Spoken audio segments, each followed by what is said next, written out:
Le montant que YouTube m'a payé pour 1 million de vues est... Oui, vous pouvez faire du vélo et même en faire un métier sur YouTube. Vous pouvez même créer une entreprise à partir de votre chaîne YouTube. Avant de vous montrer combien YouTube m'a payé pour 1 million de vues, il y a beaucoup de facteurs qui entrent en jeu. Alors, je vais vous montrer 4 vidéos différentes qui ont obtenu 1 million de vues et comment chacune d'elles a été payée de manière assez différente. Mais je ne peux pas garder tout cet argent? Je vais vous montrer ce qui entre en jeu pour obtenir ces 1 million de vues, le temps et l'argent. Et ainsi, si vous vous êtes déjà demandé si vous pouvez transformer votre passe-temps en entreprise ou si vous pourriez être payé pour faire ce que vous aimez, j'espère que cela vous aidera à réaliser que ce rêve n'est pas un rêve. C'est en fait tout à fait possible. Mais d'abord, sortons de ce garage car il fait très froid ici. D'accord, je ne perds pas de vue que j'ai eu beaucoup de chance. Ironiquement, j'ai commencé à faire de la moto pour échapper un peu à la vie de bureau et le fait que j'ai littéralement échappé à la vie de bureau à temps plein maintenant à cause de YouTube. Si vous n'étiez pas là à regarder, à vous soucier de tout cela, cela ne serait pas possible. Alors, première dédicace à vous, le public. Voici une brève histoire sur comment ce passe-temps est devenu mon travail, puis une entreprise. Si vous voulez juste savoir combien rapporte 1 million de vues, les horodatages ci-dessous vous permettront d'y accéder directement. Donc, pour l'histoire, j'ai commencé à rouler en 2016 et je ne connaissais personne qui roulait et je voulais tellement parler de moto, mais je ne savais pas à qui parler et j'avais regardé tellement de vidéos YouTube. C'est comme ça que j'ai appris à rouler et j'ai pensé que je commencerais juste à poster des vidéos et c'est comme ça que je parlerais aux gens. Je pensais aussi vraiment qu'après avoir posté 3 vidéos, je serais une YouTubeuse à temps plein, mais ce n'était pas le cas. Mais je m'amusais tellement que j'ai juste continué à le faire. Et pendant environ 5 ans, YouTube était un passe-temps. Et il était payé comme un passe-temps, parce que je le traitais comme un passe-temps. Et je ne savais pas mieux, je ne savais pas que vous pourriez en faire une entreprise ou que vous pourriez être payé pour faire cela de manière durable. Je pensais que c'était vraiment juste une question de chance, mais ce n'est pas du tout le cas. Et j'en dirai un peu plus sur comment j'ai appris à faire cela plus tard.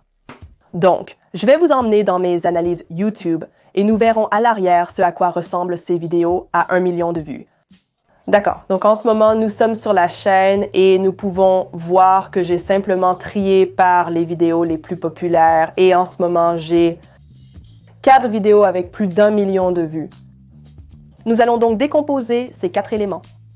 D'accord, donc cette vidéo de Sturgis a atteint 1 million de vues en environ 46 jours, donc c'est un peu plus. Mais mon Dieu, elle a obtenu 60 000 vues en un jour. Donc j'aimerais pouvoir faire ça pour chaque vidéo. Et cette vidéo où j'ai fait 100 demi-tours par jour pendant 30 jours, celle-ci a atteint 1 million en 87 jours. La vidéo de Jocelyn Snow a atteint 1 million. Celle-ci a pris un peu plus de temps pour atteindre 1 million en 1 an et environ 55 jours. Celle-ci, Opinion controversée, a atteint 1 million en 217 jours. Et puis ce court-métrage, Hayabusa, a atteint 1 million en 40 jours. Nous regarderons les vidéos dans l'ordre où elles ont atteint 1 million de vues. Je pensais que c'était la vidéo d'entraînement de Jocelyn Snow en premier, mais non. C'était la vidéo de Sturgis qui prenait les caméras cachées à Sturgis. Donc, avec 1 million de vues, cette vidéo de caméra cachées à Sturgis a rapporté presque 5 000 $. La vidéo d'entraînement avec Jocelyn a 1 million de vues. Celle-ci a rapporté environ 2 400 $. Et cette vidéo faisant 100 YouTube par jour pendant 30 jours à 1 million de vues, celle-ci a rapporté 3 400 $. La vidéo d'opinion controversée à 1 million de vues a rapporté un peu plus de 5 000 $. Et le court-métrage sur le haibou souffre d'1 million de vues, il a rapporté 72 $. Ce sont tous des chiffres très différents et je peux vous expliquer ce qui affecte ces chiffres. Ici, nous sommes dans l'arrière-plan sur YouTube. Vous allez dans les revenus et vous descendez jusqu'au coût par 1000. C'est combien les annonceurs vont payer pour leur publicité pour apparaître dans votre vidéo. Et différentes choses peuvent affecter combien les annonceurs vont payer pour être dans votre vidéo. Si vous avez plus de dames dans votre public, ils paieront plus pour cela en fonction du sujet de votre vidéo. Ils paieront plus pour cela. Donc, le contenu pour enfants, le contenu de divertissement, le contenu de moto ne va pas rapporter autant que les chaînes qui parlent de business, d'éducation ou de droit. Ceux-ci, ils ont d'excellents coûts par mille. Et pas seulement cela, aussi la durée de votre vidéo affectera cela. Donc, et je ne veux pas dire simplement une forme courte versus une forme longue, une vidéo d'1 minute versus tout ce qui dépasse cela. Plus votre vidéo peut être longue, plus YouTube peut placer de publicité dedans.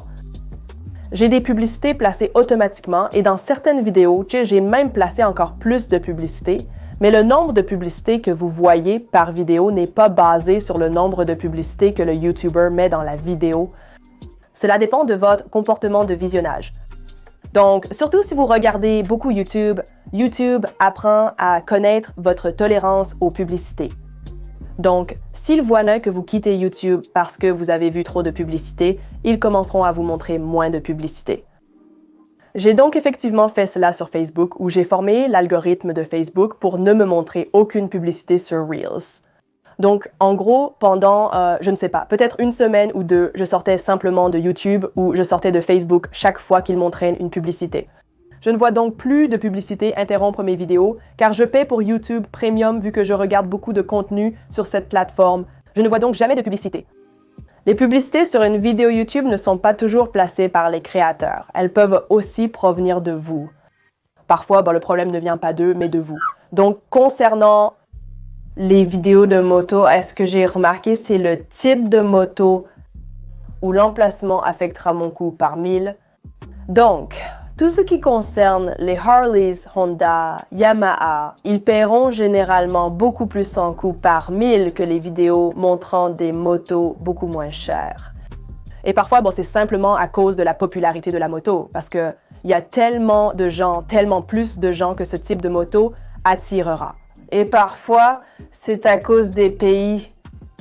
Ainsi, les annonceurs américains paieront beaucoup pour un public américain et ils peuvent payer très très peu pour des publics en Inde, en Chine, dans d'autres parties de l'Asie.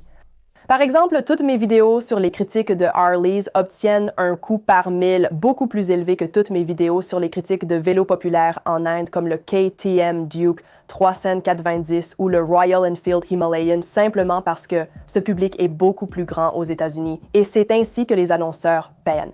Revenons maintenant sur les vidéos longues. Donc, la vidéo de Sturgis, ce n'est pas la plus longue, mais c'est parmi celles que vous venez de voir. Certaines durent de 15 à 20 minutes, mais Sturgis est vraiment grand. Sturgis est très populaire et cela a été publié juste avant les vacances. Et quand je dis juste avant les vacances, je veux dire comme 3 mois. Donc, les 3 mois avant Noël, ce sont aussi de très bons mois pour les CPM. Donc, cela a été publié en octobre. C'est quand les annonceurs peinent beaucoup.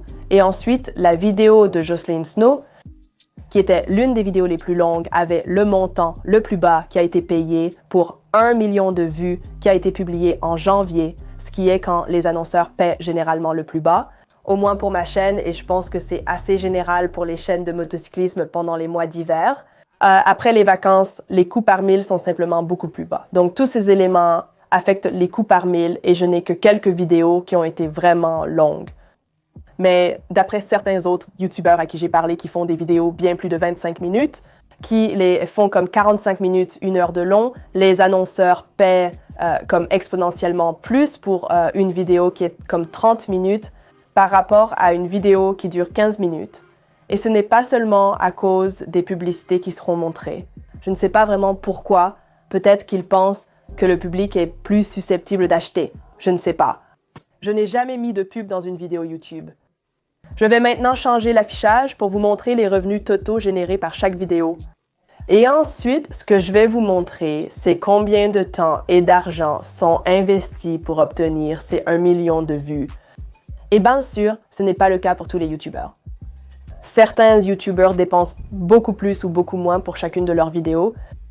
Certaines de mes vidéos ont totalement été enregistrées dans une allée ou un parking et le seul coût maintenant est de payer Maria et Whitney pour les éditer.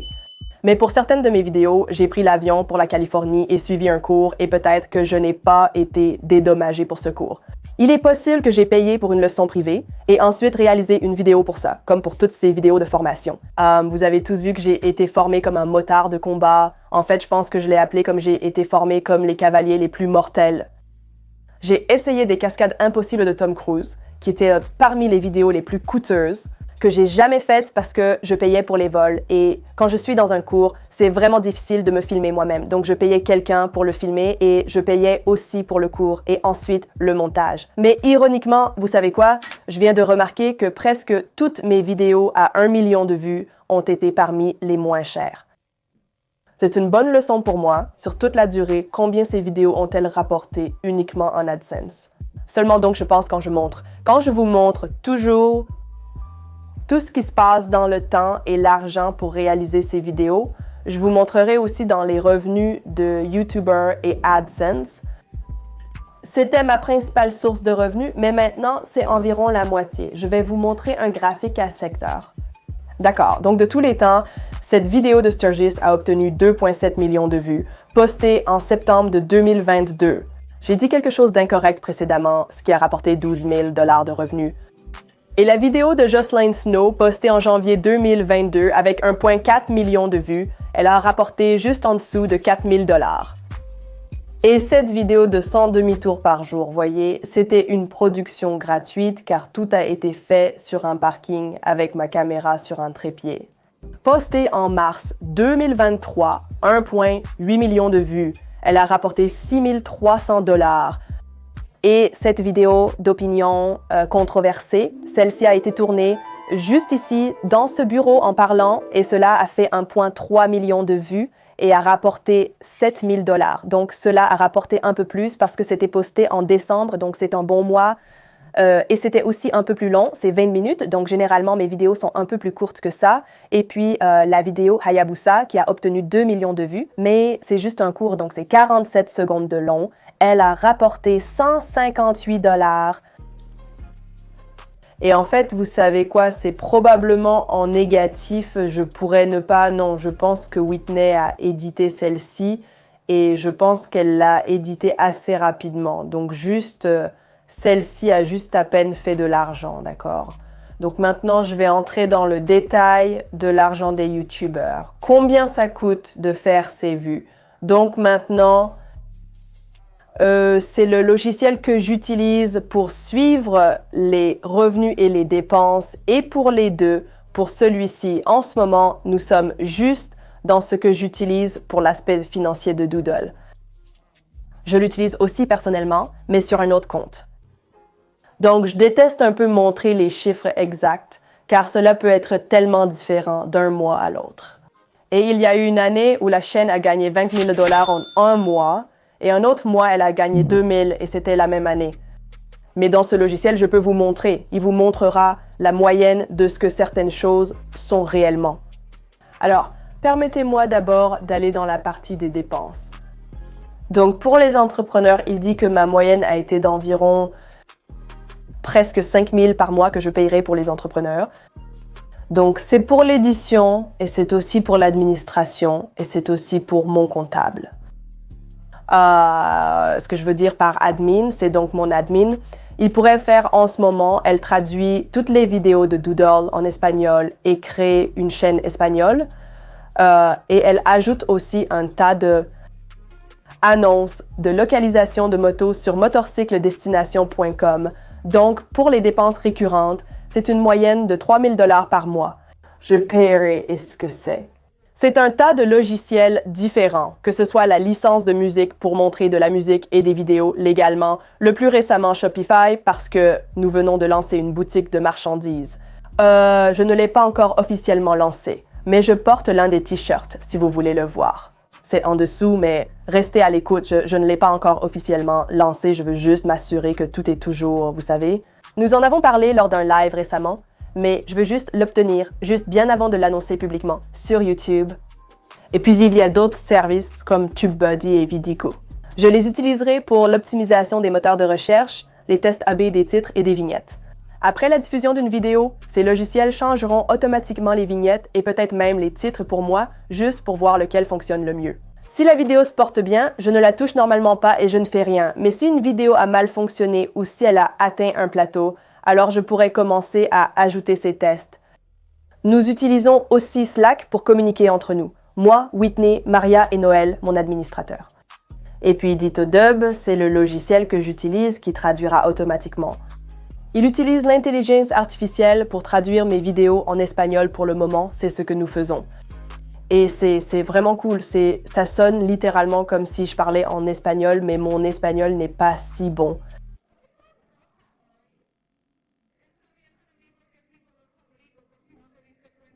Donc, si vous le voyez, sachez simplement comme si vous voulez jamais parler en espagnol ensemble, vous allez être comme « Quoi? Qu'est-ce qui est arrivé à ton espagnol? Maintenant, tu parles comme si tu avais un fort accent américain et il te manque des mots. » C'est tellement agaçant. En moyenne, je paie environ 1300 $ d'impôts par mois à l'impôt sur le revenu des personnes physiques. Actuellement, j'ai le pourcentage de répartition des dépenses et des revenus en tant que YouTuber pour toute l'année 2024.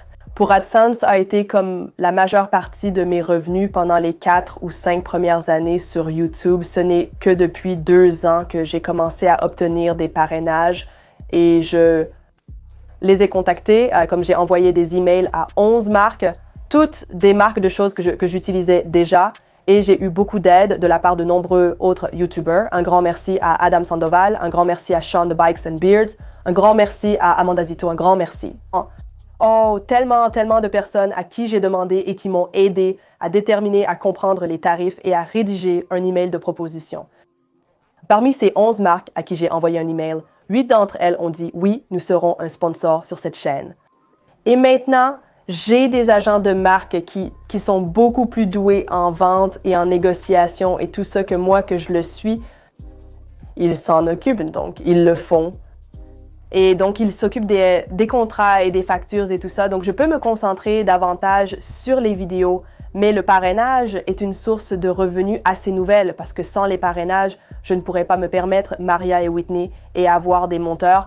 Et certes, on peut faire les choses en solo. Et certaines personnes comme, je sais que MotoJitsu est l'un de ceux qui, je suis presque sûre, qui fait encore presque tout par lui-même. Mais pour moi, YouTube est aussi une forme d'art. Comme j'aime vraiment faire des vidéos où c'est comme si vous regardiez un épisode de télévision et ça prend du temps et de l'argent et de l'aide d'autres personnes qui sont plus douées que moi. Merci à Marianne Whitney pour rendre cela possible donc pour 2024. AdSense était d'environ 40 et les sponsors étaient d'environ 41. Les affiliés étaient de 17. Donc ce sont tous les liens dans ma description où je suis comme je le sens en bas. Les adhésions. Et divers, je ne suis pas sûre de ce que sont les divers, peut-être, tout en envoyant de l'essence sur PayPal. Je pense que c'est ce que ça pourrait être. Et ici, un revenu. Donc, je ne peux pas croire que j'ai oublié de vous dire ça. Ce logiciel que vous me voyez utiliser où tous les revenus sont décomposés et tout ça. Donc, mon mari, Cody, a conçu ça. Il est ingénieur logiciel qui travaillait dans la cybersécurité et est obsédé par les finances. Donc, il utilise ses connaissances en tant qu'ingénieur logiciel en cybersécurité et son obsession pour la finance pour faire ce site web où vous pouvez gérer et budgétiser toutes les choses liées à l'argent, un peu comme Mint.com, sauf que Mint.com vend vos informations, ce qu'il n'aime pas. Et son site web ne vend pas vos informations et c'est très sécurisé à l'arrière. Et contrairement à Mint qui est gratuit, ces sites web qui sont gratuits, c'est comme ça qu'ils gagnent leur argent, ils vendent vos informations. Donc, pendant 1 an, alors qu'il perfectionnait cela, j'ai été sa seule cliente, très exigeante, demandant beaucoup de changements, comme ce graphique à secteur que vous me voyez parcourir. Il n'a pas encore lancé publiquement, mais il est prêt à le faire. Donc, si vous êtes dans la gestion de vos finances ou si vous voulez simplement vous améliorer dans tout ce qui concerne le budget, que ce soit pour votre entreprise ou simplement votre argent personnel, je vais le lier ci-dessous. Et il ne sait pas que cette vidéo sort où je fais cela, alors surprenons-le et avons juste une tonne d'inscriptions. Mais si vous n'êtes pas intéressé par ce genre de choses, passez simplement par-dessus cela, mais je veux vraiment que les gens qui aiment organiser leurs finances s'y mettent. Parce que vous pourrez voir combien de soins il a mis dans cela pendant les 2 dernières années environ. Et chaque soir, il se met sur son ordinateur portable ou le week-end, je le vois sur son ordinateur portable en train de changer des choses et il dit « Oh, regarde cette nouvelle icône que j'ai ajoutée. Oh, regarde cette nouvelle chose. J'ai ajouté parce que maintenant que tout le codage logiciel en arrière-plan est prêt à partir, maintenant, il joue juste et j'adore le voir à quel point il est excité par ça. Je suis obsédée par YouTube et je l'utilise chaque semaine. Revenons maintenant à l'argent généré par YouTube. La plus grande dépense pour 2024, ce sont en fait les entrepreneurs. Donc, je dépense le plus sur les éditeurs et les vidéastes talentueux qui savent réellement comment utiliser une caméra au lieu d'un simple iPhone comme moi. Mais vous savez quoi? C'est un iPhone, c'est une caméra de vlog. Donc, je monte un peu le niveau. Un peu en dessous de ça, 28%, c'est le salaire du propriétaire. Donc, c'est moi. Je suis payé un salaire pour Doodle sur une moto. Elle est en fait une patronne très avare. Je songe à demander une augmentation pour 2025. Les frais de déplacement s'élèvent à environ 11%. Les impôts ne sont en fait pas aussi élevés que je le pensais. C'est seulement environ 9%. Donc, tout cela, comme vous pouvez le voir, mon flux de trésorerie pour 2024 n'est que d'environ 4%. Donc, autant je gagne sur YouTube, je dépense beaucoup pour faire les vidéos. Et devez-vous faire cela pour YouTube? Non, vous ne le faites pas, mais YouTube est mon bébé. Mes vidéos sont importantes pour moi et ne voulez-vous pas donner à votre bébé tout ce qu'il veut? Je ne peux tout simplement pas croire que je suis ici, comme je me souviens quand je faisais cela le week-end. Et pendant ma pause déjeuner du bureau, en essayant simplement d'obtenir un petit shot d'espresso sur mon vélo, en roulant et en faisant des vidéos YouTube. Et je me souviens que j'avais une devise qui était d'échapper au 9 à 5, une balade à la fois. Mais maintenant, j'ai l'impression que grâce à vous qui regardez, cela est devenu possible. Alors, merci d'être ici. Un grand merci à Dari Levs qui m'a appris à faire du YouTube de façon durable. Vous pouvez soit lire son livre, La formule YouTube, soit si vous êtes prêt à suivre son cours, il s'appelle Channel Jumpstart. Rien de tout cela ne serait possible sans l'aide de tant de personnes. Je pourrais facilement passer 30 minutes à simplement lister les noms de tous ceux qui ont apporté leur aide au cours des années. Et cela n'inclut même pas l'écriture de tous vos noms, vous qui regardez. Alors merci beaucoup. Merci infiniment. L'algorithme YouTube vous suggère cette vidéo qu'il pense que vous aimerez. Faites-moi savoir ci-dessous ce que les androïdes ont choisi pour vous et s'ils ont bien fait.